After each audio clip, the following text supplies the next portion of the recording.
Hello and welcome to exam affairs. मेरा नाम है पीयूष मिश्रा। मैं यहाँ पर ज्योग्राफी कवर करने जा रहा हूँ और मेरा पहला टॉपिक होगा ओरिजिन ऑफ यूनिवर्स, जो कि टोटली एनसीईआरटी पर ही अलाइंड होगा। अब तक आप इन तीनों से परिचित हो चुके होंगे।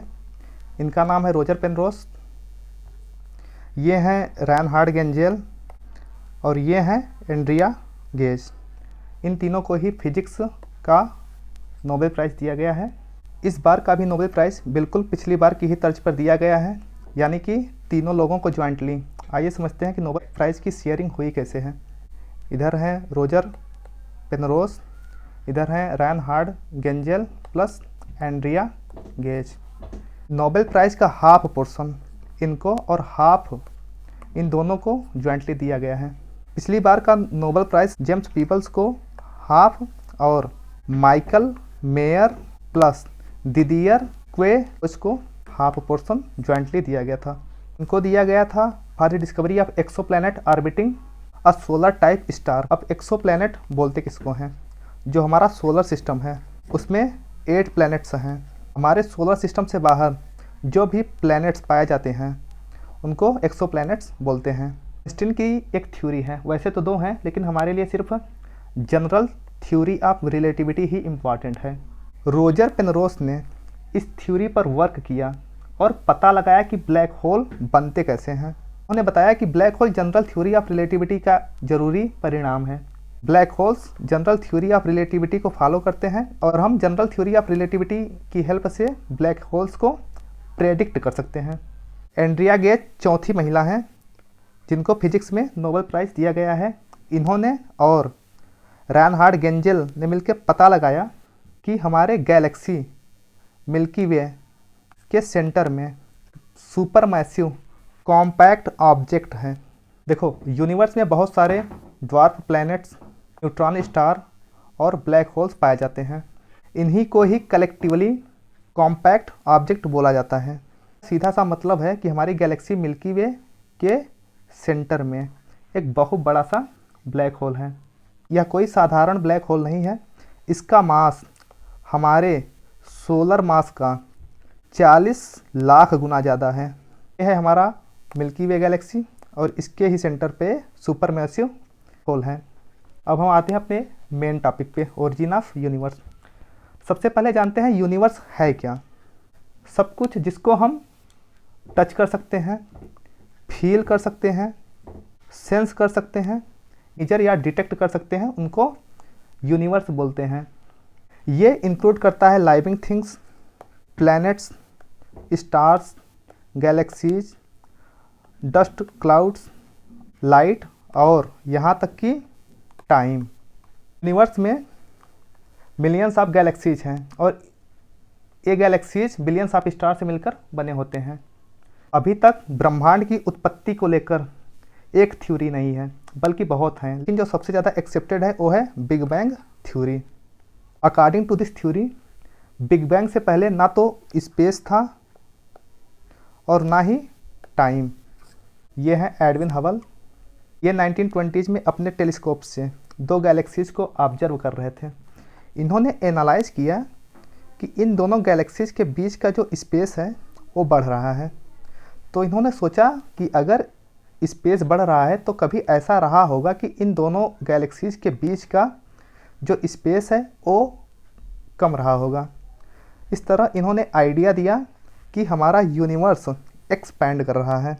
इसको हम बैलून एक्सपेरिमेंट से भी समझ सकते हैं। ये एक बैलून है, हालांकि ये बैलून की तरह दिख नहीं रहा है, और ये रेड डॉट्स गैलेक्सीज को रिप्रेजेंट करते हैं। जब इस बैलून को इन्फ्लेट किया जाता है तो इन रेड डॉट्स के बीच का जो स्पेस है वो बढ़ रहा है और इन रेड डॉट्स का साइज़ भी बढ़ रहा है।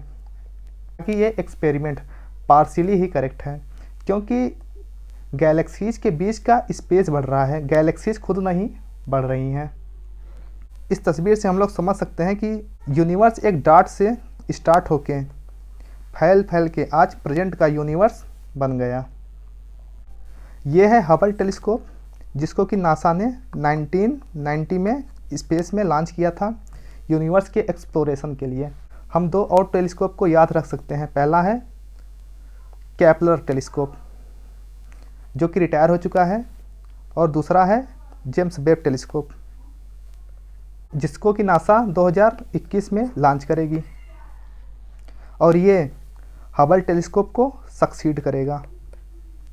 बिग बैंग से पहले ना तो स्पेस था और ना ही टाइम, सब कुछ एक ही पॉइंट में कंसंट्रेट था, जिसको टाइनी बॉल कहते हैं।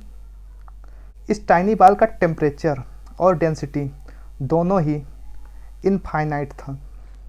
डेंसिटी और वॉल्यूम में एक इनवर्स रिलेशन होता है, तो अगर डेंसिटी इनफाइनाइट है तो जाहिर सी बात है वॉल्यूम जो होगा वो नेग्लिजिबल होगा।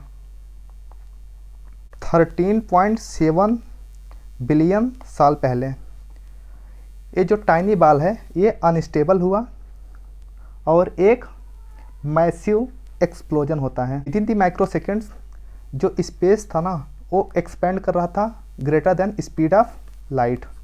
अब देखो दो चीज़ें हुई, एक तो स्पेस एक्सपेंड कर रहा था, दूसरा इसका टेम्परेचर ड्रॉप हो रहा था। लेकिन अभी तक यहाँ कोई मैटर नहीं बना था, चारों तरफ केवल प्योर एनर्जी ही था। अब आइंस्टीन का मास एनर्जी रिलेशन पिक्चर में आता है। इस फार्मूला के अनुसार मास और एनर्जी दोनों इंटरचेंजेबल हैं। ये फार्मूला न्यूक्लियर बम्स में भी यूज होता है, हालांकि न्यूक्लियर बम्स में मास एनर्जी में कन्वर्ट होता है, लेकिन यहाँ पर बिल्कुल अपोजिट होता है और एनर्जी पार्टिकल्स ऑफ मैटर में कन्वर्ट होता है। लेकिन यूनिवर्स ने मैटर और एंटी मैटर दोनों बनाए। इनकी प्रॉपर्टी होती है कि ये एक दूसरे को एनिहिलेट कर देते हैं और एनर्जी डिसिपेट होती है। लेकिन हम लोग लकी थे कि मैटर्स एंटी मैटर्स की तुलना में ज़्यादा बने। जाहिर सी बात है अगर मैटर्स और एंटी मैटर्स दोनों बराबर बने होते हैं तो आज जो कुछ भी दिख रहा है वो बनता ही नहीं। इस तरह से मैटर और एंटी मैटर में इम्बैलेंस होता है और सब एटॉमिक पार्टिकल्स जैसे कि इलेक्ट्रॉन, प्रोटॉन और न्यूट्रॉन एग्जिस्टेंस में आते हैं। बिग बैंग के 3 मिनट के बाद टेम्परेचर काफ़ी कम हो गया था और यूनिवर्स इतना अनुकूल हो गया कि प्रोटॉन और न्यूट्रॉन बाइंड हो सके और हाइड्रोजन और हीलियम का पहला एटॉमिक न्यूक्लियाई बना सके।